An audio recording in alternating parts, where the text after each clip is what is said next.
Bonjour, je vous présente aujourd'hui le Motorola Moto X, le fameux smartphone de Motorola, le premier smartphone de Motorola depuis que la firme a été rachetée par Google. Alors il est sorti aux États-Unis il y a assez longtemps, déjà plusieurs mois, mais il arrive en France seulement maintenant.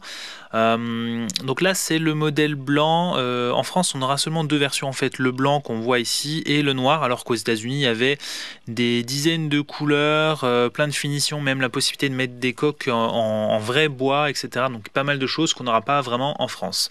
Alors on le voit ici, la version d'Android utilisée, donc qui est la version 4.04, ressemble beaucoup à la version stock d'Android. On a une surcouche très très légère en fait, développée par Motorola, ce qui n'était pas le cas avant leur rachat par Google. Donc on voit ici le défilement donc des bureaux, des applications, des widgets.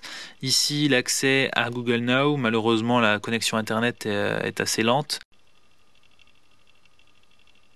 Motorola a tout de même développé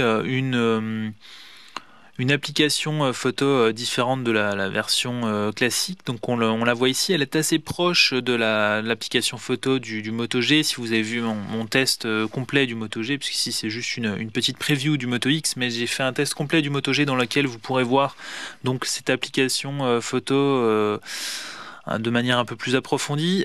C'est pas la meilleure application photo qu'on ait vue, en particulier au niveau du focus par exemple. C'est pas toujours évident de prendre des photos, de savoir quand on va faire le focus, quand on va prendre la photo, parce qu'en fait dès qu'on veut faire le focus, ça capture une photo.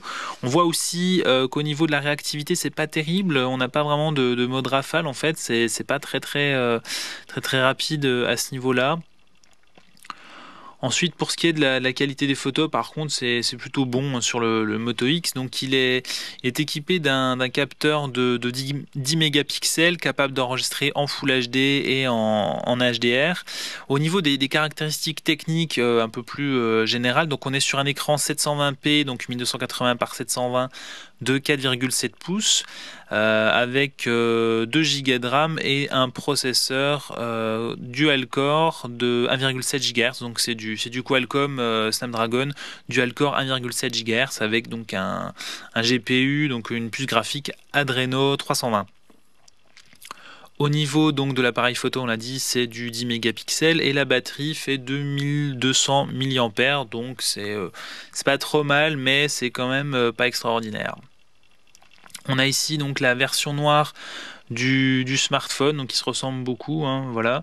Donc la version blanche par contre est un peu plus texturée à l'arrière que la version noire qui est un peu plus neutre en fait.